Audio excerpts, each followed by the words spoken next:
We've referenced this a lot, which is always the sign of a good book. Mindset, Dr. Carol Dweck. You said you were going to read this one. Have you read it? You haven't read it. I've read the back of it. Yeah, it's a very good back. I mean, Bill Gates has spoken about it. It's a good book. No, this isn't a good book. This is one of the greatest psychological models of all time.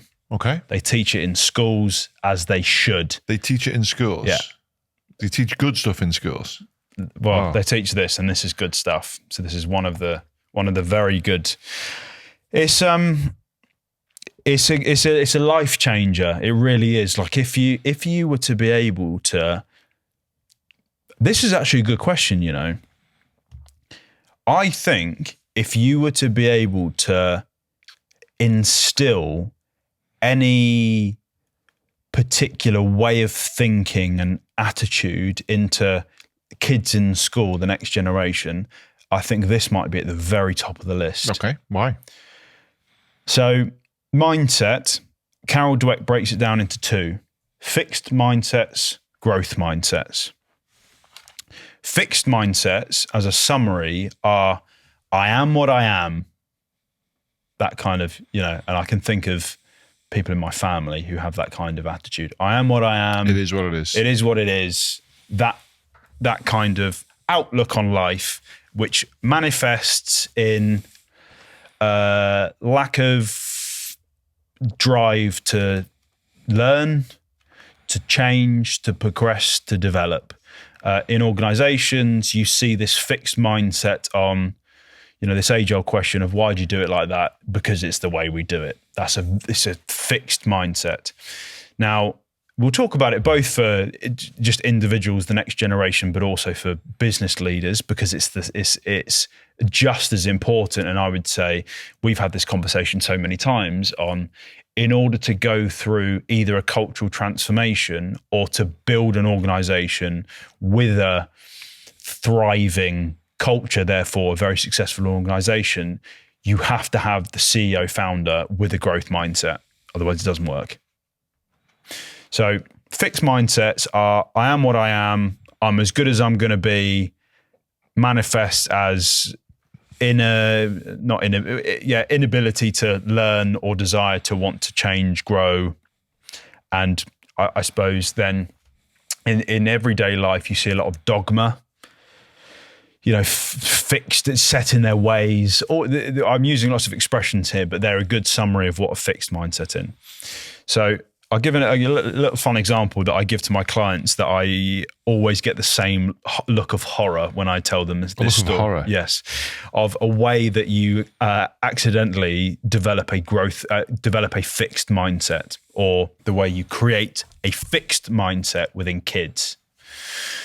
Let's say you've got a daughter and she's 10 years old and she's just got back from a gymnastics competition and she won. So you're a dad and you're proud of her and you want to, of course, give her a compliment and some encouragement. So you say, oh my God, you're amazing. Like, you're just naturally gifted. It's just like in your genes. You're amazing. You're a natural born talent. You're unbelievable. Sounds like a nice kind of thing to say. And here's one of the ways in which you develop a fixed mindset is you associate a significant part of your identity with being naturally gifted in something. When you think you're naturally gifted in something and you then take that as part of your identity, what you want to do is you want to protect it. You want to keep this, I'm Usain Bolt, I just sprint faster than everyone else and I'm born that way. You keep that projection and you want to protect it. So this is what then happens in that 10-year-old girl is maybe for the next couple of years, she has got a natural talent and she keeps being successful for a couple of years. But because she's got this identity, she doesn't really want to be seen to fail in training when she's around all the other kids in her class or in gymnastics competitions. So what happens is she'll keep being successful until she reaches the point of she needs to work hard to further develop her skills. Then what you see very often is when that person hits that ceiling that they've created for themselves because they don't want to be seen to sweat, they don't want to be seen to fail, then they stop doing it. I tell that story to many clients, and I always, usually dads, hear oh no, I've done that with my kid. I had an example of one of my clients, similar situation, drummer, natural drummer, just pick up the sticks and just has rhythm. Oh, you're just a natural talent. You're amazing. 4 years down the line, not doing it anymore. Other son who wasn't naturally gifted and was rewarded and encouraged based on effort, still achievement, but achievement as a result of effort, is still going and is now incomparably better than the other son. So what's the lesson from them things then? It is that we need to not tell them it's naturally gifted and talk about how their efforts have resulted in it and the hard work and all the training's paying off. For kids, something you have to be very conscious of, and you have to make sure that you're encouraging them and acknowledging their achievements. Still achievements, that's fine. Someone comes first place in the competition, you still acknowledge the achievement, but it's the cause of the achievement that you have to be very careful about what you're actually identifying. If it's naturally gifted, then that kid is very likely going to think, oh, I'm naturally gifted, I'm a natural talent, rather than thinking, I achieved that because of my hard work. I'll give you an example of where, when I read this book, I thought, oh God, I do that in my own life. From being, I don't know, sort of like middle of secondary school, I was told by several people that I'm a naturally gifted public speaker. I'm sure you agree. I was told this anyway. I was told I'm a naturally gifted public speaker. I then took that as part of my identity. And here's some of the things that I would do is I would secretly prepare vigorously for public speaking. But what I'd want to do is I'd want the impression of me is that I've just strolled out. I'm winging it. I'm just natural. I'm gifted. So I would very much communicate sometimes, oh, like, I haven't had time to prepare and I'll just like see what happens. I've done 5 hours worth of preparation here. It was a lane in my life where I was very fixed mindset. I didn't want to be seen to sweat. I didn't want to be seen to fail. And one of the reasons why that I wanted to portray this winging itness is, what if something did go wrong? I don't want people to think that I've worked really hard on this. It was just it's a little bit of a safety net there for me. So it was an example of somewhere in my life that I was very much fixed mindset. So the other side is naturally is a growth mindset. So it's understanding that you're an ever evolving beast, and the way that you get better at things, not denigrating natural talent or natural aptitude, because of course that is a wonderful starting point, messy, but the way that you actually achieve things and the way you become the best in your field or the best footballer of all time is through hard work. Now switching to thinking about organizations and how central a part this plays, particularly in executive leadership teams, is you limit yourself absolutely critically if you don't have this growth mindset. If you ever feel like I've done it, I'm here, we've made it, we're successful as an organization, or I'm a brilliant leader, you're in trouble. Because life doesn't work that way. Things change. Even if it's an organization, your products lose relevance very quickly. If there was such a thing as being at the top of the mountain, then Nokia would still be around. If there was such a thing as having you're successful, you've done it, you've made it, Nokia would still be one of the most successful technology companies in the world. But if you get to this point and you have this fixed mindset and you shy away from trying, experimenting, playing with things in order to grow, and you go into this fixed mindset and you try and protect your identity or your position within an organization, your position within an industry, then you're really, really at risk. And the most likely thing is you feel like you've built your sandcastle and watch it blow away.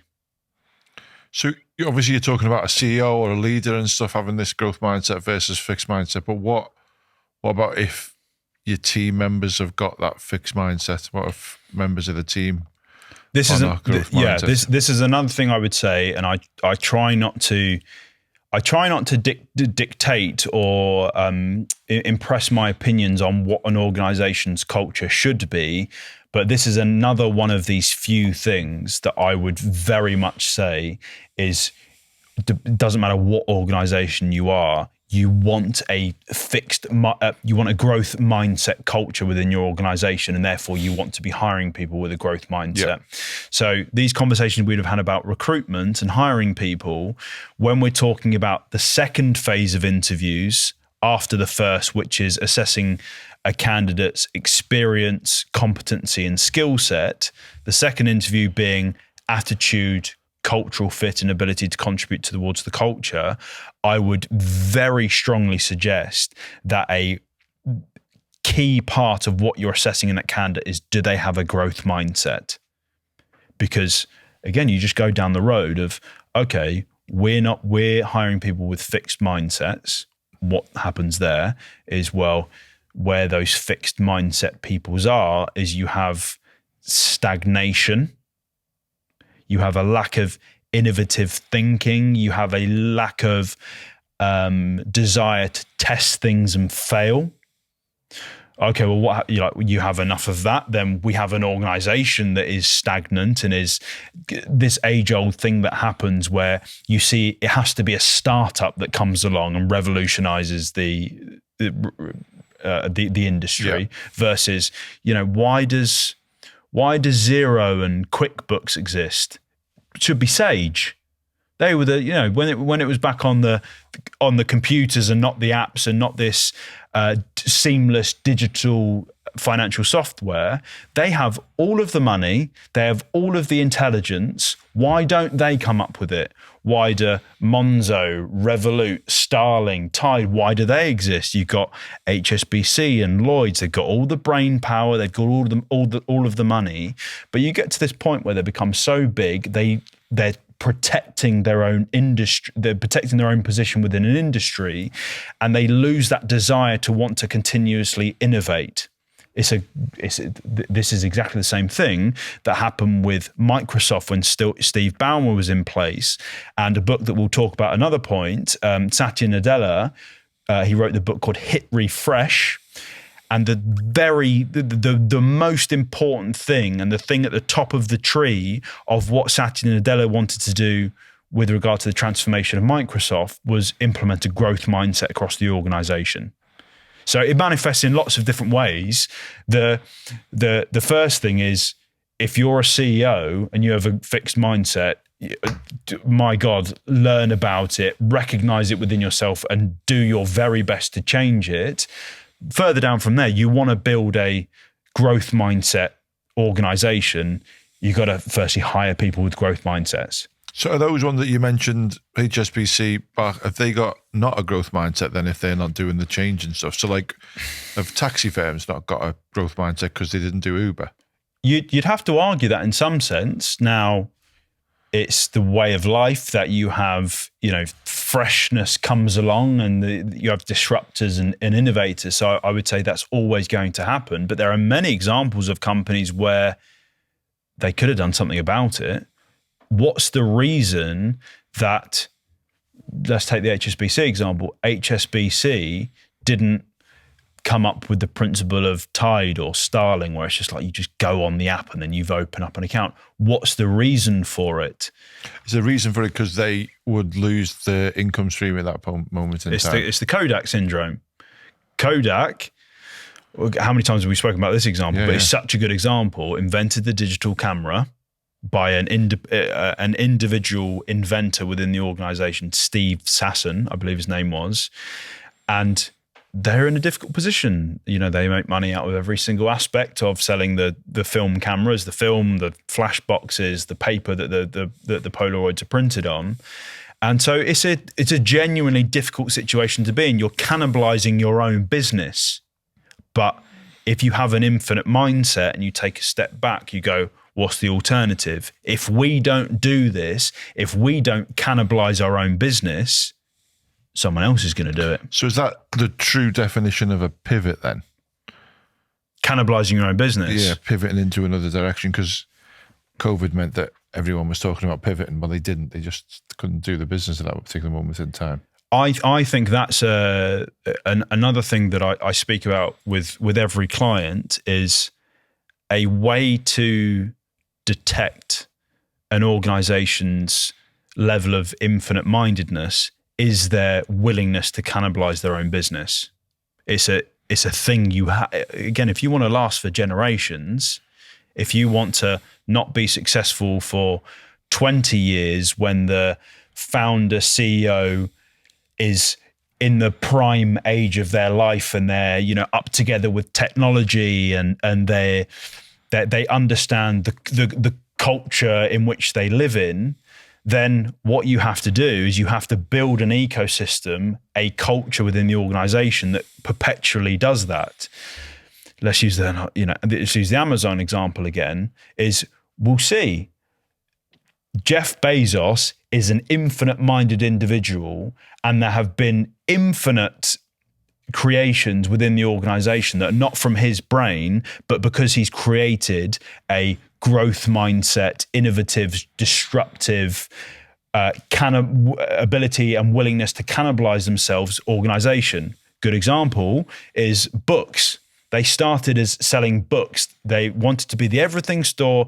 Jeff Bezos picked books because there are so many books, and you can have like obscure ones that sell 5 copies to million copies bestsellers, like Mindset. Then they invented the Kindle. Doesn't make any sense. They're cannibalizing their own business. Would other examples of that then be Netflix? So I don't know how old you are, but I remember when Netflix was, they sent you DVDs in the post. Yeah. Yeah. And then they went streaming. So Mark Randolph in the book, That Will Never Work, we'll speak about that another time, spoke about exactly that. Really good infinite mindset quote. Mark Randolph. Yes.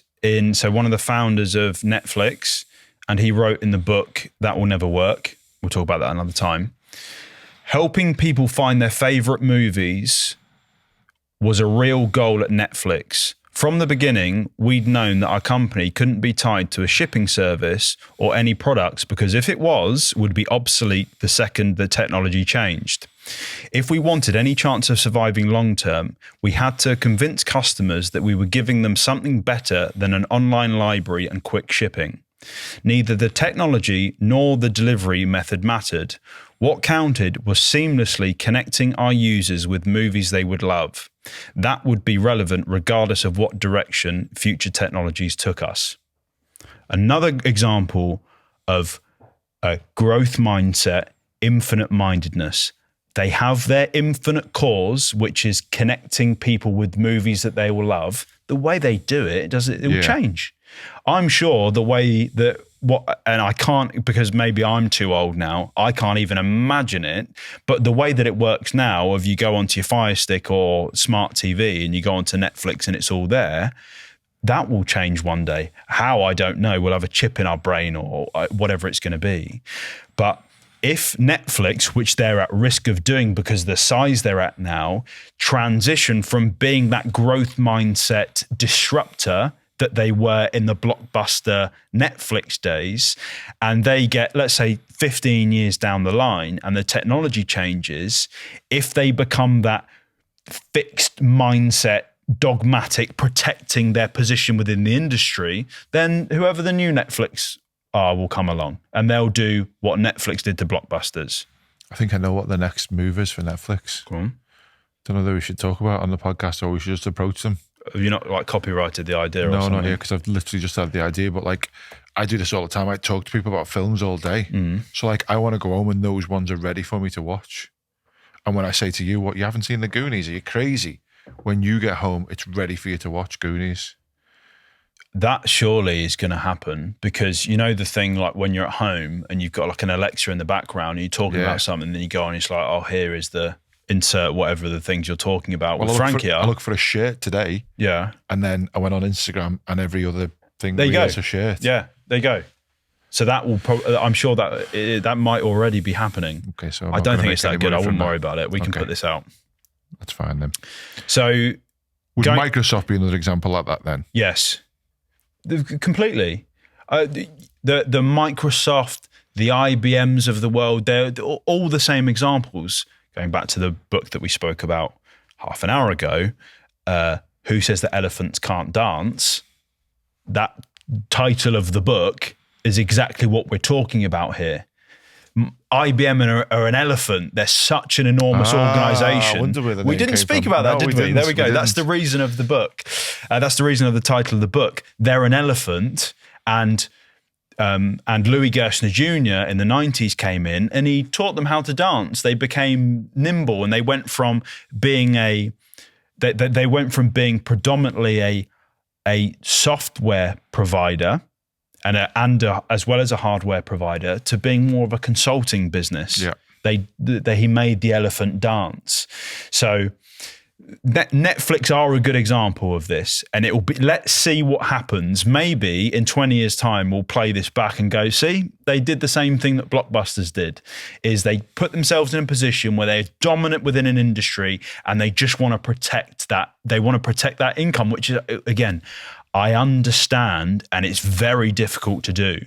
But if you're an organization and you have this fixed mindset, therefore a inability or lack of desire to want to cannibalize yourself, guess what's going to happen? Someone else will come and do it. But it's difficult to do if your philosophy, so if your culture isn't in your finances, because if your culture's in your finances, then you won't be looking at the same thing that everyone else is looking at. You'll be looking at a different metric to measure if you've been successful. For sure. For sure. I learned something today. I'm very impressed. But no, it's exactly that. It's exactly that. If the very thing at the top, again, you don't have this infinite cause that everything that then happens in the organization is downstream from, including the way your CFO thinks and therefore your finance system. If you don't have that, you create a vacuum. What normally happens is that vacuum is filled with money subjects. How can we make ourselves as profitable as we possibly can? When you're thinking like that, you're usually thinking shorter terms. You're thinking about how can this financial year we be as successful as possible?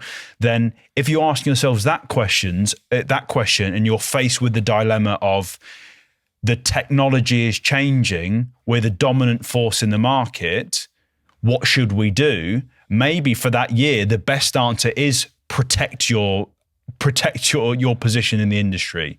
If you're infinite minded and you think about how we're going to continue doing this for generations, you make different decisions. So to summarize, this is a must read is not even the right words. This is every man, woman, and dog should read this book and understand these principles. You should teach your kids it. You should understand it as a parent, how to navigate this, because if you give your child inadvertently, with the best intentions, a fixed mindset in a certain subject, you can accidentally create or stop the next Simone Biles becoming an Olympic athlete. That's potentially what you can do. Within organizations, if you're a CEO, you can't have a fixed mindset.